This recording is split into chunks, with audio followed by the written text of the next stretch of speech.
मैं हूं जावेद चौधरी और अपना पसंदीदा शो देखने के लिए हमारा YouTube चैनल देखिए और बर वक्त मालूमात के लिए बेल आइकन प्रेस कीजिए।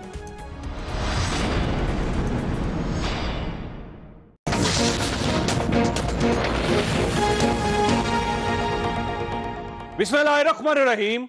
लाखों करोड़ों दरूद नबी अकरम सल्लल्लाहु अलैहि वसल्लम पर और उनकी आल पर। दुनिया की 40% आबादी साहिली शहरों में आबाद है। इन तमाम शहरों पर जब भी आफत आती है समंदर की तरफ से आती है, लेकिन इनमें कराची वही शहर है जिसमें जब भी मुसीबत आती है यह शहर से समंदर की तरफ जाती है। कराची इस वक्त डूब चुका है। इसके 6 के 6 इजला पानी में गर्क हैं। शहरी इलाके हों, दही इलाके हों, गोट हों, निशेब हों, फरास हों या फिर मोहल्ले हों, आपका पूरा शहर इस वक्त पानी में तैरता नजर आ रहा है।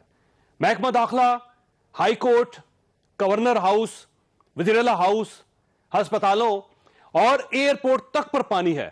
साथ के साथ अंडरपासेस भी बंद हो चुके हैं, जबकि सड़कों पर कश्तियों के जरिए रेस्क्यू वर्क हो रहा है। लोगों के बर्तन, फर्नीचर, सोफे, कपड़े और गाड़ियां तैर रही हैं।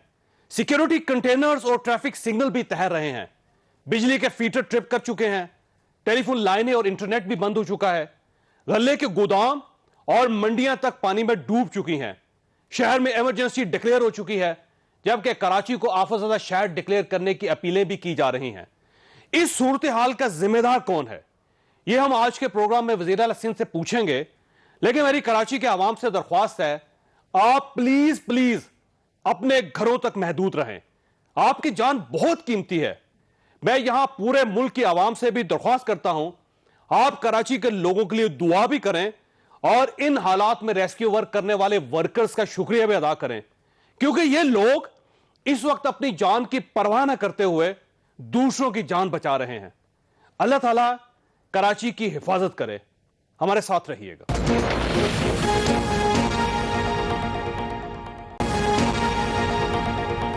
प्रोग्राम में दोबारा खुश आमदीद। हमारे साथ टेलीफोन लाइन पे इस वक्त सैयद मुराद अली शाह साहब हैं, वज़ीर आला सिंध। इस वक्त वो साइड पे मौजूद है और जो रेस्क्यू वर्क है वो कर रहे हैं। तो शाह साहब, आपका बहुत बहुत शुक्रिया। ये फरमाइएगा, अब सूरत हाल क्या है सर कराची शहर की? साहब बहुत शुक्रिया आपका मुझे लेने का। सूरत हाल काफी खराब है, इसलिए कि आज कराची की तारीख में या इस रीजन की तारीख में मेरा ख्याल है सबसे ज्यादा बारिश हुई है। कराची में आज से पहले आज से कोई 90 साल पहले हाईएस्ट रिकॉर्डेड बारिश इन द मंथ ऑफ अगस्त की 298 मिलीमीटर। 25 अगस्त को 345 मिलीमीटर बारिश हो चुकी थी। और आज जो फैसल बेस पे ये लोग जो मेजर करते हैं, जो आज मैं बता रहा हूँ, आज की तारीख में 150 मिलीमीटर से ऊपर एक दिन में हो चुकी है बारिश और अभी चल रही है। इसकी वजह से डेफिनेटली हमारे पूरे रोड काफी हद तक जेरे आब आ गए हैं। बीच में 2-3 घंटे की रिस्पाइट मिली थी तो पानी उतर गया, लेकिन दोबारा तेज बारिश हुई। नशेबी इलाकों में बहुत ज्यादा पानी है। हमारी पूरी इदारे, Pakistan navy, Pakistan army, NDMA सब साथ मिलके कोऑर्डिनेशन में रेस्क्यू एफर्ट्स कर रहे हैं। सुबह से अभी तक जो मुझे इत्तला है तकरीबन 13 लोग अपनी जान गंवा चुके हैं। अच्छा शाह साहब, फैसल ईदी साहब का ये कहना है कि अब तक कल और आज दोनों मिला के 41 लोग इस वक्त जान भाग हो चुके हैं। 17 कल और 24 आज की जो ऑफिशियल नंबर है ना, जो बताया गया, हो सकता है अभी मेरे पास पूरे आए ना डिटेल्स, लेकिन जो मेरे पास अभी है 13 लोग आज की तारीख में। 6 पहले हुए थे और साथ भी एक इंसिडेंट में 7 लोग अपनी जान गंवाई है। उन्होंने मिलेनियम मॉल है, उधर कोई लाइटनिंग से दीवार गिरी है क्या, मैं वो उसी तरफ जा रहा हूँ इस वक्त। तो ये ऑफिशियल फिगर हो सकता है ज्यादा हो। अच्छा शाह साहब, ये फरमाइएगा सर कि बिजली की क्या सूरत हाल इस वक्त शहर के अंदर? बिजली आपको पता है, मैं ज्यादा बोलने नहीं चाहता। जो होता है तरीकेकार, थोड़ी सी बारिश होती है तो के इलेक्ट्रिक बंद कर देती है बिजली, और ये हमें प्रॉब्लम रहा है। लेकिन इस वक्त मेजर इशू है कि लोगों को रेस्क्यू करना, जो खासतौर पे नशीबी इलाके हैं। सर कितने लोग इस वक्त फंसे हुए हैं जिनको रेस्क्यू की जरूरत है? देखिए डिफरेंट एरियाज है कराची के, वहां पे हमारी टीम जैसे कि यूसुफ कोट का इलाका है, मलीर में है, आपका जो ये गुजर नाले की वजह से कश्मीर मोहल्ला है, इन जगहों पे लोग जो है वो स्ट्रैंडेड हैं। कुछ लोग निकलना भी चाहते हैं, इसलिए कि बारिश जैसी रुकती है 2-3 घंटे में पानी कुछ उतर भी जाता है, तो लोग अपने घरों से इस वजह से निकलना भी नहीं चाहते। लेकिन जहां हम देख रहे हैं कि लोगों की जानों को खतरा हो सकता है, और जैसे मैंने कहा एनडीए में आर्मी नेवी के साथ मिलके हम उनको उधर से निकाल रहे हैं। हमने स्कूल कॉलेजेस कुछ मैरिज हॉल्स को डेजिग्नेट किया है एज रेस्क्यू सेंटर्स, जहाँ पे हम उनको ले जाएंगे, उनको खाने वगैरह का इंतजाम उधर कर रहे हैं। अच्छा, ये फरमाइए कि कितने लोगों का बंदोबस्त कर लिया आपने, और जो ज्यादा मुतासर इलाके उसमें कितने लोग फंसे हुए हैं? मैं आपको वही बता रहा हूँ, मुझे भी बताया कि तकरीबन 8,000 लोगों को खाना पहुंचाया है आज की तारीख में, लोग फूड, और बाकी और घरों में भी और अपने रेस्क्यू सेंटर्स में भी। और हमने, लेकिन हमारी प्लानिंग एडिक्वेट है, नंबर्स में इस वक्त नहीं दे सकता को आपको कोई नंबर ऐसा दे दूं कि जो सही ना हो, लेकिन हमने जहां जहां पे जरूरत है वहां पे गवर्नमेंट बिल्डिंग, खासतौर पे स्कूल कॉलेजेस आइडेंटिफाई करके और उधर थोड़ा सा रहने का इंतजाम कर लिया लोगों को। तो आपने टेंट्स लगा दिए वहां पे, और इसके अलावा जो खाने पीने का सामान पहुंचा दिया, या रेस्क्यू वर्क और ये सारी चीजें आपने कर लिया सर बंदोबस्त? मैं बता रहा हूँ, टेंट लगाने की शहर में गुंजाइश नहीं है, ना जगह है हमारे पास, और वो जहाँ ग्राउंड, क्योंकि वो सारे पानी के नीचे है ना, इसमें पूरे शहर में बारिश हुई है, तो हमने जो सरकारी बिल्डिंग्स हैं, जैसे मैंने बताया स्कूल्स हैं, पुलिस ट्रेनिंग सेंटर है, इन सब में इंतजाम किया है।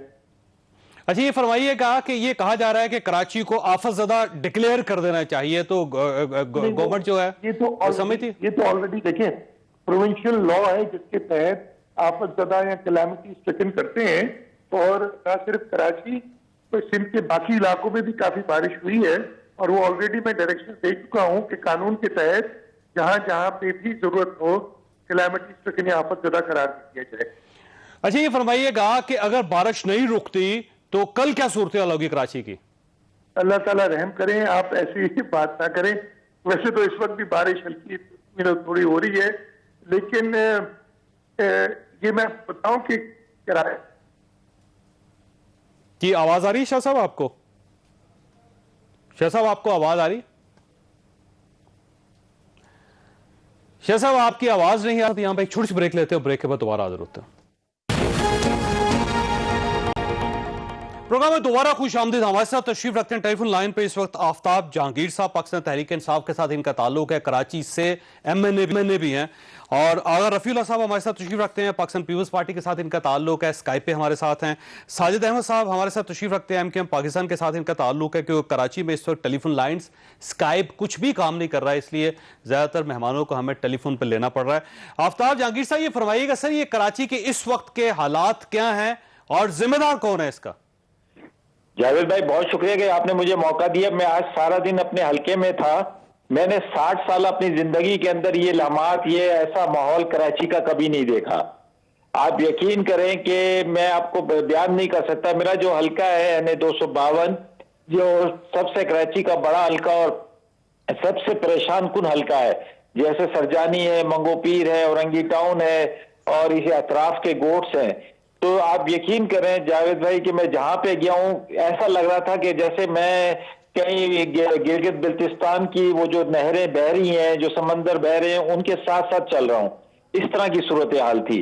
और इसका जिम्मेदार जो है, अगर मैं ईमानदारी की बात करूं तो मैं ये समझता हूं कि पिछले 15-20 साल से जिन्होंने इस शहर पे, इस सूबे पे हुकूमत की है, वो इसके जिम्मेदार है। लेकिन आफ्ताब साहब, ये बारिश 90 साल बाद हुई है, इतनी ज्यादा बारिश। जब इस किस्म की बारिश होगी तो कोई भी इंफ्रास्ट्रक्चर हो, कितना ही बड़ा इंफ्रास्ट्रक्चर क्यों ना हो, वो जाहिर है इतना लोड बर्दाश्त नहीं कर सकता पानी का। बिल्कुल आपकी बात सही है, 90 साल के बाद हुई है, लेकिन कम से कम इतना तो होना चाहिए था कि जब ये बारिश थोड़ी कम होती थी तब भी यही सूरत हाल थी।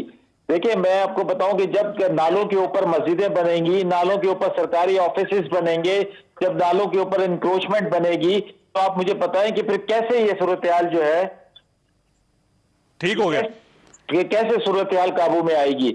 आप यकीन करें, लोगों का अरबों रुपए का नुकसान हो गया है, लोगों के अमलाक का नुकसान हो गया। मैं एक खातून से मिला, उसकी 2 बेटियों का जहेज तबाह बर्बाद हो गया है। इसे इमरजेंसी कॉल करनी चाहिए शहर कराची के अंदर, फौरन प्राइम मिनिस्टर को और मैं ये कहता हूं कि जी कोई रिलीफ पैकेज भी कराची वालों के लिए देना चाहिए फौरी तौर पर। अभी चीफ मिनिस्टर साहब से मेरी बात हो रही थी तो उन्होंने कहा कि जहां जहां हालात बहुत ज्यादा खराब है हम उसको आफत ज़दा डिक्लेयर कर रहे हैं। जब वो आफत ज़दा डिक्लेयर हो जाएगा तो जाहिर है टैक्स भी माफ हो जाएंगे, लोगों को इमदाद भी मिलेगी, लोगों के घर अगर गिर गए हैं तो वो भी बनाए जाएंगे। तो अभी गवर्नमेंट जो है वो आफत ज़दा डिक्लेयर कर रही है। मेरा ख्याल है वफाकी हुकूमत को भी कराची को आफत ज़दा डिक्लेयर कर देना चाहिए इस वक्त तक। बिल्कुल कर देना चाहिए, पहली फुर्सत में करना चाहिए।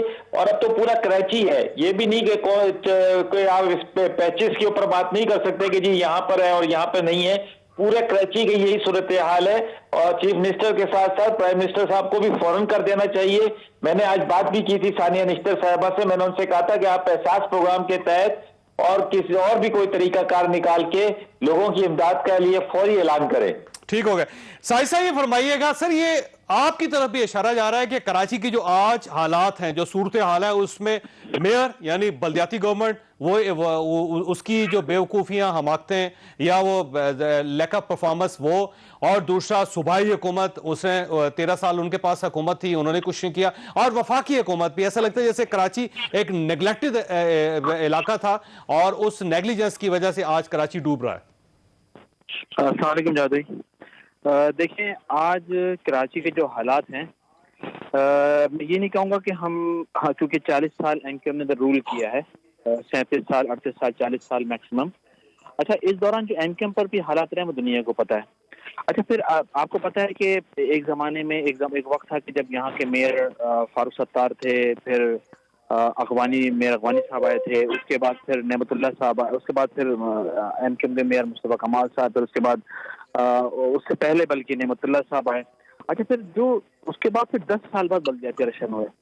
अच्छा, इस 10 साल के दौरान भी एडमिनिस्ट्रेटर कराची के मुख्तलिफ टाउन्स के अंदर आके बैठे, और ये दुनिया को पता है कि पैसे लेकर एडमिनिस्ट्रेटर आते थे, जितने पैसे दे के आते थे 10 ज्यादा कमा के वो चले जाते थे और शहर वहीं कमी खड़ा था। नहीं सर वो ठीक है, लेकिन पिछले 4 साल सर 4 साल वसीम अख्तर साहब मेयर रहे कराची में और आखिर में रो के चले गए। वो बस रोए, कागज फाड़े और घर वापस चले गए सर। हाँ, नहीं, मैं वसीम अख्तर भाई की तरफ आ रहा हूँ।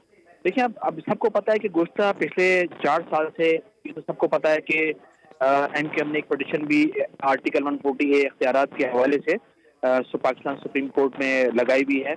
अच्छा, ये सबको पता है कि 18वीं तरमीम के बाद सूबों को तमाम इख्तियार डिवॉल्व हो गए थे, और इख्तियार डिवॉल्व होने के बाद सूबों को तो, क्योंकि सिंध गवर्नमेंट के पास तमाम इख्तियार आ गए थे, हमारा ताल्लुक सिंध से था, सिंध से है। अब यहाँ पर हुआ ये कि फिर सिंध गवर्नमेंट, सर वो आपकी बात दुरुस्त है साहिब साहब, लेकिन आप वफाक में कोलिशन पार्टनर हैं पाकिस्तान तहरीक इंसाफ के, और उन्होंने एक पैकेज अनाउंस किया था कराची में आपके साथ मिलके, जिसमें से आज तक एक पैसा नहीं मिल सका कराची को। तो इसका मतलब है फिर आपकी भी कोताही है, आप वफाकी हुकूमत से पैसे नहीं ले सके सर। नहीं, मैं उसी टेक्निकल बात की तरफ आ रहा हूँ। अच्छा, देखिए, बिल्कुल इस तरह से अब 18वीं तरमीम के बाद अब सबके हाथ पांव बन गए। मिसाल के तौर पर पीटीआई का गवर्नर है यहाँ पर, सिटी गवर्नमेंट एमक्यूएम की है, और सिंध के अंदर पीपल्स पार्टी की गवर्नमेंट है इस वक्त ना। अच्छा, जहाँ पर यहाँ मल्टीपल हुकूमत है और मल्टीपल इश्यूज भी हैं। अच्छा, बिल्कुल इस तरह से जैसे कि 18वीं तरमीम के बाद क्योंकि सूबों के वफाक के हाथ पांव बन गए। अच्छा, फिर जब वफाक के हाथ पांव 18वीं तरमीम के बाद बन गए तो फिर क्योंकि वो इसलिए कि 18वीं तरमीम के बाद कहना ये था कि आप जो भी काम करेंगे वो सुपरवाइज करेंगे, उसमें कोई इंटरफेयर, कोई इंटरप्शंस नहीं करेगा। अच्छा, हुआ ये कि कोई अब इंटरप्शन करने के काबिल भी नहीं रहा, ना वफाक रहा, ना गवर्नर रहा, ना एमक्यूएम रही। अच्छा, सबके सब ताबे हो गए सिंध गवर्नमेंट के। उसके बाद पंजाब के अंदर जो लोग हैं पंजाब के ताबे, गवर्नमेंट के ताबे, केपी के अंदर जो केपी की गवर्नमेंट के ताबे, जो बलूचिस्तान के हैं। अच्छा, देखिए, केपी के में और बलूचिस्तान में और पंजाब में थोड़ा सा डिफरेंस ये था कि पिछली मरतबा मुस्लिम लीग नून की वहाँ प्रोविंशियल गवर्नमेंट थी। अच्छा, उस जब प्रोविंस के अंदर उनकी गवर्नमेंट थी तो सिटी सिस्टम पूरा उनका था। बिल्कुल सारा केपी के में पाकिस्तान तहरीक इंसाफ की गवर्नमेंट थी, लेकिन पैरेलल में उसके साथ उनकी स्टेट गवर्नमेंट उनकी थी। लेकिन सिंध में तो बिल्कुल कराची आपका है, एमक्यूएम का है सर। इस वक्त आप देखिए 14 एमएनए पीटीआई के, 7 एमएनए आपके, तो सर आप 22 एमएनए, 21 एमएनए जो है कराची शहर से, कराची उनका है, वफाक के अंदर कोलिशन पार्टनर है। आपको इस सूरत हाल का अंदाजा नहीं था सर, अगर यहाँ पे कोई बारिशें हो गई या सैलाब आ गया तो कराची की क्या सूरत हाल होगी? आप वफाक से पैसे ले सकते थे जो उन्होंने कमिट किया था आपके साथ। मैं बताऊं, देखिए जावेद भाई, मसला ये है, अभी जो मेयर वसीम अख्तर ने आपने कहा कि रो के चले गए वो, देखिए रोना तो आता है, शहर रो रहा है पूरा, वो इसलिए कि आपको पता है कि मैं आपको बिल्कुल किसी पे इल्जाम में नहीं लगाऊंगा, लेकिन मैं प्रूफ रखूंगा, आपको भी पता है प्रूफ मिसाल के तौर पर पिछले कुछ अर्से पहले जो पाकिस्तान के अंदर सेंसस हुए उसमें इस शहर की आबादी को आपने 1.5 करोड़ कम कर दिया। इस शहर में जुडिशरी लिमिटेशन हुई, उसमें भी नाइंसाफी ज्यादती की गई। इस शहर में जॉबों के हवाले से भी ज्यादती की जा रही है। इस शहर में डेवलपमेंट फंड के हवाले से भी ज्यादती की गई। मिसाल के तौर पर इस शहर पाकिस्तान को 3000 अरब रुपए कमा कर दे रहा है, लेकिन इस शहर से बात आती तो सारा मलबा इसलिए हम पर कि हमने क्या किया। हम क्या कर सकते हैं, हम पार्ट ऑफ द गवर्नमेंट हैं। सिंध के अंदर भी हम अपोजिशन के अंदर है कोई इनके, और वैसे भी सिंध गवर्नमेंट गुज़श्ता 12 साल से रूल कर रही है सिंध के अंदर। तमाम के तमाम जो वफाक ने एनएफसी फंड की मद में जो पैसे दिए सिंध को, मिसाल के तौर पर 680 अरब रुपए मेरे ख्याल में 1-1.5 साल पहले मिले। अब इनसे पूछ ले वो कहाँ गए तो बताएंगे कहाँ गए। ना यहाँ हेल्थ के सेक्टर पे काम हुआ, ना एजुकेशन के सेक्टर पे काम हुआ। अच्छा जो हमारा काम है, अगर 3 गवर्नमेंट्स मिल के गुजर नाला साफ नहीं कर सकती तो मैं समझता हूं फिर इन गवर्नमेंट्स की जरूरत ही नहीं है। आप साथ रहिए कि मुझे आगा साहब के पास जाने। आगा साहब, 13 साल आपकी सूबे के अंदर हुकूमत, कराची के अंदर आपकी हुकूमत, इसमें कोई शक नहीं कि बारिश बहुत ज्यादा है और इतनी बारिश को संभालना आसान नहीं होता। लेकिन सर अगर थोड़ी बारिश भी जब कराची के अंदर होती है तो सूरत हाल यही होती है। 13 साल में अगर आप शहर के अंदर सीवरेज का, पानी की निकासी का बंदोबस्त नहीं कर सके तो आपको मजीद कितने साल चाहिए कराची को संभालने के लिए? बिस्मिल्लाहिर्रहमानिर्रहीम। चौधरी साहब, एक तो मैं आपसे रिक्वेस्ट करूंगा, थोड़ा सा मुझे टाइम दीजिएगा। आपने दोनों दोस्तों से बात की है। देखें, अगर वाकई में अगर कुछ लोग समझते हैं कि कराची का मसला हल होना चाहिए, तो कोई शक नहीं है कि ये 2 दिनों से 3 दिनों से ज्यादा बारिश हो रही है, लेकिन कम बारिश के अंदर भी कराची में मुख्तलिफ नालों के हवाले से है, इसमें कोई शक नहीं है। मैं इसमें कोई सियासी पॉइंट स्कोरिंग नहीं कहूंगा। मैं देखें, आप कोई दूसरा मुझे पाकिस्तान में शहर बताएं जिसके अंदर, एक शहर के अंदर 6 कंटोनमेंट बोर्ड्स हो और 6 के 6 कंटोनमेंट बोर्ड्स अपनी अख्तियार में, अपने ताकत में, अपने हिसाब से चीजें लेके चल रही।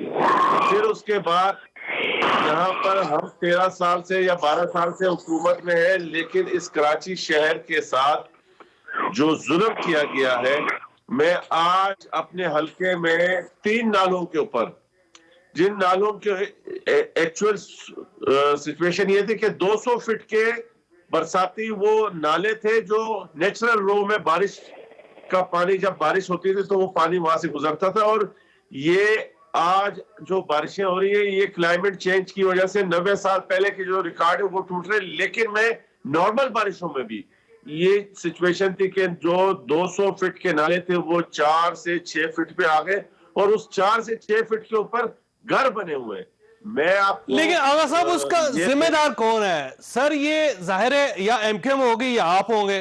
कराची के तो 2 ही वारस है ना सर। तो या आपने वो नालों पे इजाजत दी होगी, जाहिर गवर्नमेंट आपकी है, या फिर एमकेएम जिसके पास इख्तियार था तो नालों को छोटा किससे किया है? अगर एमकेएम जिम्मेदार है उसको पकड़ ले, अगर आपके लोग जिम्मेदार हैं तो उनको कटारे में लेके आए आप। देखिए, हर वो आदमी जिसने इस मुल्क में, इस सूबे के अंदर गवर्नमेंट की है, वो तमाम लोग जिम्मेदार है बशमूल हमारे, इसमें कोई दूसरी राय नहीं है। लेकिन ये चूंकि ये एक ऐसा सर, जब ये बन रहे थे, ये नाले खराब हो रहे थे, इनके ऊपर तजावजात हो रही थी, तो इसको रोकना किसकी जिम्मेदारी थी?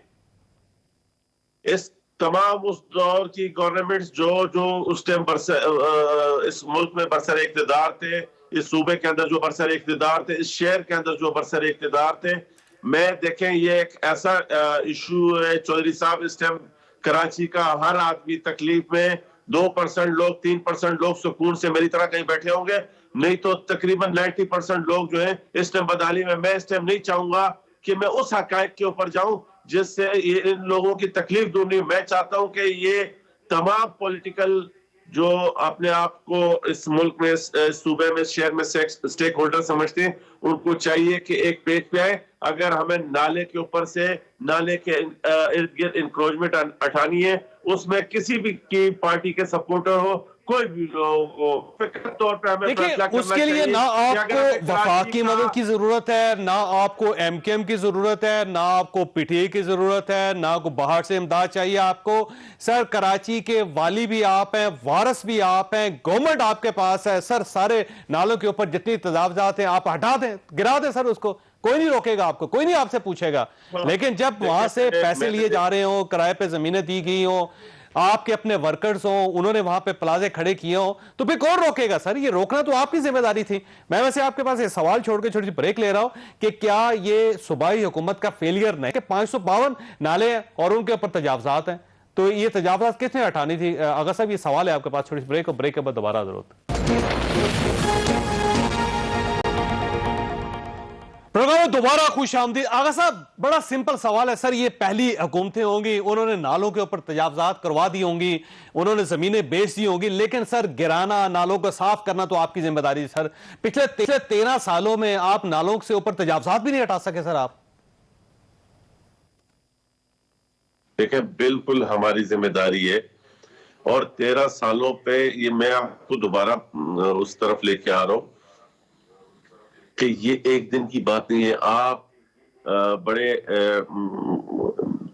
नजर रखने वाले जर्नलिस्ट हैं और हर चीज पे बारीकी से आप ये देखें, कराची में सबसे ज्यादा चाइना कटिंग और सबसे ज्यादा गोट आबाद स्कीमों के नाम से और सबसे ज्यादा इंक्रोचमेंट वो किस दौर में हुई, वो आपको वो मारूफ मशहूर जमाना आपका जो डिक्टेटर है मुशर्रफ, उसके दौर में कराची के हर उस हिस्से के ऊपर इस अंदाज में कब्जा किया गया। वैसे सर ये की किसने थी? ये चाइना कटिंग है या भद्दे की पर्चियां? ये नहीं देंगे। ये किसने की थी सर?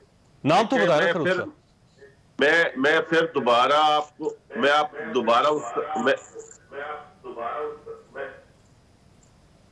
इनको कह कि मुझे मेरी बात करते हुए बात, जावेद भाई मैं जवाब दे दूं? हाँ जी जी, जवाब दीजिए। इनको बोले बात करने दें, फिर कोई बात नहीं कर पाएगा। मैं चाह रहा हूं कि हम कराची के लोगों के लिए कोई हल निकाले और ये बात को सियासत। सर जब supreme court sir chief justice साहब से कह चुके हैं कि ये कराची को बर्बाद किया जा रहा है, तबाह किया जा रहा है, गिराएं तजावजात, जब वो सर सुप्रीम कोर्ट का ऑर्डर है उसके बावजूद आपने नहीं गिराई, तो जिम्मेदार तो आप हैं ना सर। आज जितने लोग मर रहे हैं, जितनी इमलाक खराब हो रही है लोगों की, जो कराची के हालात है, फिर आगा साहब लोग आपसे पूछेंगे कल।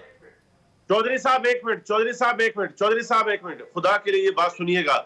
जब सुप्रीम कोर्ट के हुक्म के बाद जब हमने इंक्रोचमेंट गिराना शुरू की, तो किस किस पार्टी के लोगों ने आके उन लोगों के बीच में खड़े होके कहा कि हमारी लाशों के ऊपर से ये बुलडोजर गुजरेगा, नहीं करने देंगे, और किन लोगों को फिर सुप्रीम कोर्ट ने कहा कि ये आप देखें। मैं दोबारा चाह रहा हूँ मोदबाना यूं हाथ जोड़ के कि कराची वालों के मसाइल का हल निकालें, पॉइंट स्कोरिंग ना करें। अगर पॉइंट स्कोरिंग की बात है तो पिछले बिल्कुल सही ये अदवार में पॉइंट स्कोरिंग होती रही है। सुप्रीम कोर्ट के बात करने दें। देखें, अगर आप इस तरह करेंगे तो बात कोई नहीं कर पाएगा। बात करने दें, अगर बात करने देंगे आप थ्रेट मत करो ना यार। आगा आपने कर ली ना बात, अब मुझे भी तो करने का मौका दो ना। मसला ये सर, कराची के हालात खराब हैं, आपको चाहिए कि आप सपोर्ट करें, सब मिल के कराची को बचाएं। कौन होते हो? जावेद साहब मैं आपको बताता हूं, मैं 2 साल में नाकाम हुआ हूं। मेरी बात बातें आगा साहब रुकिएगा जरा, कैसे प्रोग्राम नहीं कर सकता। आगा साहब एक मिनट रुक जाए, आगा साहब आप एक मिनट रुक जाए, मैं आता हूं आपकी तरफ। जी आफ्ताब साहब। जावेद साहब आपने पूछा था, मैं ये कहता हूं कि मैं 2 साल में नाकाम हुआ, और ये पिछले 30 साल से ये दोनों पार्टियां नाकाम हुई। बात ये है कि जब ये शहर, मैंने जब पार्लियामेंट के अंदर बात भी की थी, आगा साहब इस बात के गवाह के, मैंने कहा जीआईटी बनाए। जावेद साहब आपको भी याद होगा कि आपने भी एक दफा मेरे पर कॉलम लिखा था, तो मैंने उस वक्त भी कहा था कि आप जीआईटी बनाएं और जो लोग इसके जिम्मेदार हैं उनको कटहरे पे लेकर आए, चाहे वो एमक्यूएम पर हो, चाहे वो पीपल्स पार्टी हो, चाहे वो पीटीआई हो। वो जीआईटी की बात कौन करेगा? आप जीआईटी मैं तो ये कह रहा हूँ आगा साहब, जो भी है, जो चीजें भी हैं उनको लेकर आए, इस शहर कराची को बचाना है। बना ले जीआईटी, देखिए कराची को बचाएं बस, आप बना ले जो कुछ बनाना है। कमीशन बनाया, देखिए शहर को शहर वालों ने लूटा, गोठों को जो है गोठ वालों ने लूटा है। आगा साहब आपको बहुत अच्छी तरह से पता है कि किसने किसको लूटा है, कहाँ लूटा है। इस शहर का जो असर किया आप है उसके सब जिम्मेदार हैं, मैं भी जिम्मेदार हूँ, क्योंकि मैं ये समझता हूँ, मैं शहर का वासी हूँ, मैंने शहर के लोगों से वोट दिए, लेकिन मैं उनकी जिम्मेदारी पूरी नहीं कर पा रहा। लेकिन आफ्ताब साहब सोल्यूशन की तरफ जाएं सर, इस लोग आपकी तरफ देख रहे हैं सर, सोल्यूशन दे कौन को? डिस्पेंसरी नाम की चीज, अभी एक बारिश का पानी निकलेगा तो वबा जो फैलेगी, बीमारियों से जो लोग मर जाएंगे, मसले मसाइल हल नहीं करेंगे। क्या हाल हुआ है लोगों का इस वक्त पॉइंट स्कोरिंग ना करें। अगर साहब खुदा के लिए पॉइंट स्कोरिंग ना करें। मैंने कल बात की सही धोनी ने कहा कि ये हो नहीं सकता। मैंने कहा कराची के जितने स्टेक होल्डर हैं, जितने समाजी मजहबी जमातें हैं, जितने लोग हैं, उन सबको बैठना चाहिए सर जोड़कर और बैठ कर इस कराची का मुस्तकिल हल निकालना चाहिए। जब तक आप अपने साथ अनबोर्ड नहीं लेंगे आप कुछ नहीं कर सकते। आप मस्जिद कैसे हटाएंगे सर? इसमें आप रुकिए, दोनों रुकिएगा सर, दोनों रुकिएगा। इसमें कोई शक नहीं कि आपको बैठना पड़ेगा, बैठ के मसला हल करना पड़ेगा। आप नहीं बैठेंगे, नहीं मसला हल होगा, कराची इसी तरह तबाह होता रहेगा। सर रुकिएगा साजिद साहब, सोल्यूशन क्या है? चौधरी साहब ये कौन है पहले ये तो बताएं। ये आफ्ताब जहांगीर साहब। तो इनको बोले मेहरबानी करें पहले दूसरे की बात सुन के फिर अपनी बात का रिस्पॉन्ड करें। इस तरह अगर आप बाजार बनाएंगे तो क्या लोगों को क्या पता चलेगा कि आप क्या बोल रहे हैं? जी आप रुकिएगा, वो साजिद साहब को लेना है। साजिद साहब को ले। साजिद साहब हल क्या है सर? सर हल मैं लड़ने से लड़ाई से कोई फायदा नहीं, और एक दूसरे पे मेरे ख्याल में जावेद भाई इल्जाम लगाने से भी कोई फायदा नहीं। लेकिन सीधा सीधा हल ये है कि चलें अब तो बल्दियाती गवर्नमेंट का टाइम और खत्म हो चुका है, एंड हो चुका है। अच्छा अब होना ही चाहिए कि जो भी अब कराची में, पाकिस्तान के दीगर सूबों में जहां पर भी आए, उनके पास 100% इख्तियारात होने चाहिए। ऐसा ना हो कि कोई भी सिटी रेवेन्यू जनरेट करके प्रोविंस को दे, वफाक को दे, लेकिन उस सिटी को पूछने वाला कोई नहीं हो। लड़ने वाले सब हों उसके लिए, आवाज उठाने वाले सब हों, पॉइंट स्कोरिंग करने वाले उसके लिए सब हों, लेकिन उसके लिए रियलिटी के साथ काम करने को तैयार ना। अच्छा मिसाल के तौर पर कोई कहता है कि एमक्यूएम ने क्या किया, तो आज जो भी सिस्टम है वो एमक्यूएम का दिया हुआ है। एजुकेशन का जो भी सिस्टम आज शहर के अंदर है वो एमक्यूएम का दिया हुआ है। इस शहर के अंदर आज ब्रिजेस हैं, अंडरपासेस हैं, रोड सड़कें जो कुछ भी हैं वो सब एमक्यूएम को दिया हुआ है। वो अलग बात है कि एमक्यूएम के हमेशा हाथ पांव बांध के रखे जाए। अच्छा अब हल इस शहर का ये है कि देखें इस शहर के साथ जोर जबरदस्ती ना की जाए। इस शहर के साथ जो मेरिट बन रहा है मेरिट पर किया जाए। और ये शहर मेरिट क्या है सर, और उस पर कैसे अमल किया जाए? मेरिट ये है कि रीसेंसिस करवाया जाए, दोबारा से सेंसिस दोबारा से करवाए जाए शहर के अंदर। 1.5 करोड़ की आबादी यार पानी के ऊपर आओ यार। दूसरी ये तो आपने करवाना है सर, वफाक तो आपका कोलिशन पार्टनर है सर। नहीं देखिए मिसाल के तौर पर देखिए जावेद भाई, अगर कल को हेल्थ के हवाले से कोई फंड रखा जाता है तो यकीनन 1.5 करोड़ की आबादी के साथ रखा जाएगा ना। एजुकेशन के हवाले से कोई फंड रखा जाएगा 1.5 करोड़ की आबादी। सबसे पहले ज्यादती है कि शहर को की आबादी को कम देना गया है। फिर जिस तरह डिलिमिटेशन की गई, दुनिया को पता है कि सखार चौधरी साहब ने कहा था कि इस तरह डिलिमिटेशन करें कि यहाँ सबको बराबर की सीटें मिले। ऐसा लग रहा है कि शहर खैरात है किसी की इस शहर। अच्छा फिर इसके साथ जो कुछ भी माजी के अंदर हुआ, जो 2018 का इलेक्शन हुआ, जिस तरह जोर जबरदस्ती की गई, तो जोर जबरदस्ती ना की जाए। ज्यादा जोर जबरदस्ती करेंगे तो उसके नतीजे अच्छे नहीं होते, कहीं भी अच्छे नहीं साबित हुए। यकीनन नफरतें बढ़ेंगी, अदावत। बिल्कुल सही जाहिर है लोगों को फैसला करना चाहिए। आफ्ताब साहब ये बताइए, आफ्ताब जहांगीर साहब ये फरमाइएगा कि अगर ये कराची के यही हालात रहते हैं तो फिर क्या करना चाहिए? क्या वफाक के हवाले कर देना चाहिए, गवर्नर राज लगना चाहिए, फौज के हवाले कर दें, नई गवर्नमेंट बनाए, क्या करना चाहिए? आफ्ताब जहांगीर जब दोबारा देखिए पहले इस चीज का फैसला करें चौधरी साहब कि अगर आफ्ताब जहांगीर जब बात करेंगे, जब मेरी बारी में बात बीच में नहीं करेंगे। जी ठीक सर मैं आपकी तरफ आऊंगा। मैं नहीं करूंगा जी आफ्ताब साहब, आप बेफिक्र है, मैं नहीं करूंगा, लेकिन मेरी बात आप सुन लें।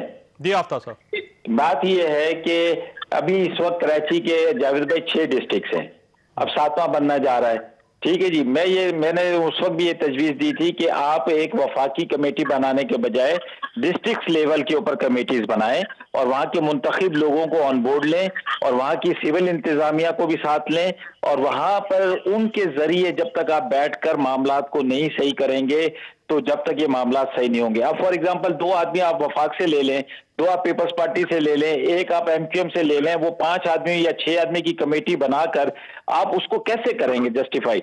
जब तक वहां के मुकामी एमएनए एमपीएस को आप अपने साथ नहीं लेंगे, बल्दियाती नुमाइंदे अब तो नहीं है लेकिन बहरहाल उनको लेकर, और वहां की जितनी भी स्टेक होल्डर्स, मैं तो ओपनली कह रहा हूं कि जितनी भी स्टेक होल्डर्स कराची की तंजीमें जो अपने आप को कहती हैं, जिसमें जमात इस्लामी है, मजहबी जमातें हैं, फलाई तंजीमें भी हैं, जो बढ़ चढ़कर हिस्सा लेती हैं, हर मुश्किल वक्त के अंदर लोगों के साथ खड़ी होती हैं, उनको भी ऑन बोर्ड लें और लेने के बाद एक इसका मुस्तकिल हल निकालें, ताकि लोगों को ये पता चले कि जी इस कराची का कोई वाली वारिस है। दूसरा ये, बहुत अच्छी बात, बहुत अच्छी बात। आगा साहब भाई एक और अहम बात, फिर आप भले आगा साहब के पास चले जाइएगा। देखिए, इस शहर के ऊपर दो मजलूम है, इस शहर के अंदर एक वो मजलूम है कि जिसकी जमीनों पर कब्जा किया गया, और एक वो मजलूम है जिस गरीब को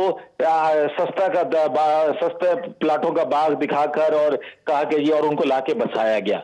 अब जब तक, और उसके नीचे कोई इंफ्रास्ट्रक्चर नहीं है, कोई सीवरेज का निजाम नहीं है, कोई पानी का निजाम नहीं है, कोई गैस का निजाम नहीं है, कोई बिजली का निजाम नहीं है, कोई तालीम का निजाम नहीं है, कोई सेहत का निजाम नहीं है।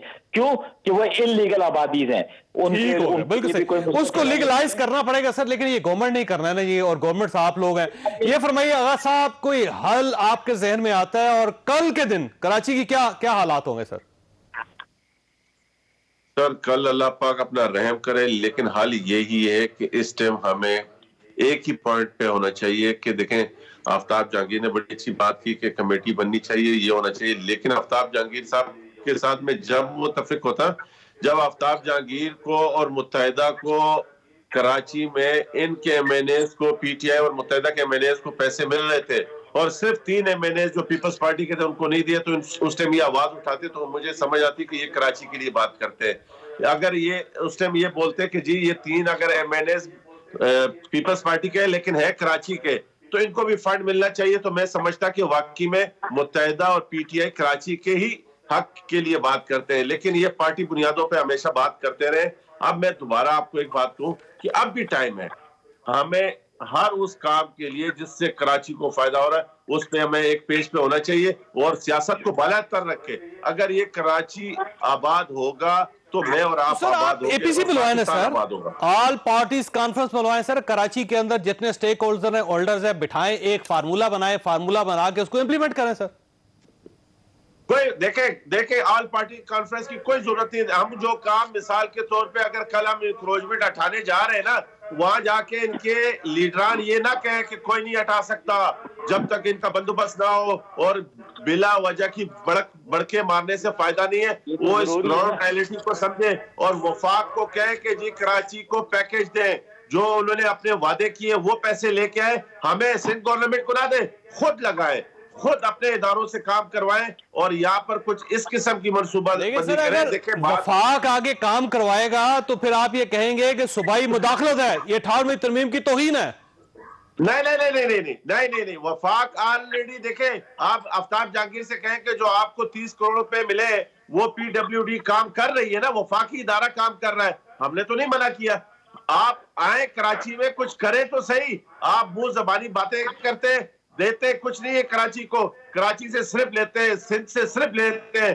अब मैंने आपको एक एग्जांपल दिया कि कराची में तमाम एमएनएस को फंड दिए, नहीं दिए वफाक ने तो 3 एमएनएस को, कादिर पटेल को, जाब करीम को और मुझे। क्यों? क्योंकि हम पीपल्स पार्टी के। सर ठीक है, लेकिन बाकी इलाके जहां पे फंड्स हैं वो तो ठीक हो जाने चाहिए थे सर, इस वक्त तो पूरा कराची इस वक्त डूबा हुआ है। मैं वही कह रहा हूँ, देखिए जब मुझे अगर कराची की फिक्र हो ना, तो मैं ये नहीं कहूंगा कि आफ्ताब जहांगीर को नहीं मिलना चाहिए, मैं ये नहीं कहूंगा कि मुत्तहिदा के कैंडिडेट को नहीं मिलना चाहिए, मैं कहूंगा कि हर एरिया में इक्वल पैसा खर्च हो कि कराची एक तवाज़ुन से बढ़े, ये ना हो कि एक एरिया में। वक्त खत्म हो गया फैसद, आपने गुफ्तगू सुनी। मसला सिर्फ ये है कि कराची सबको पाल रहा है, लेकिन कराची को पालने के लिए कोई शख्स तैयार नहीं है, उसकी जिम्मेदारी उठाने के लिए कोई शख्स तैयार नहीं है। एक दूसरे के ऊपर ब्लेम करते रहते हैं, एक दूसरे के ऊपर एतराज़ात करते हैं, एक दूसरे के ऊपर इल्ज़ाम लगाते रहते हैं। इल्ज़ामात से मसले हल नहीं होते, मसले हल करने से हल होते हैं। अल्लाह ताला आप और आपके अहले खाना को किसी मुसीबत से महफूज रखे। अल्लाह हाफिज़। मैं हूं जावेद चौधरी, और अपना पसंदीदा शो देखने के लिए हमारा YouTube चैनल देखिए, और बर वक्त मालूमात के लिए बेल आइकन प्रेस कीजिए।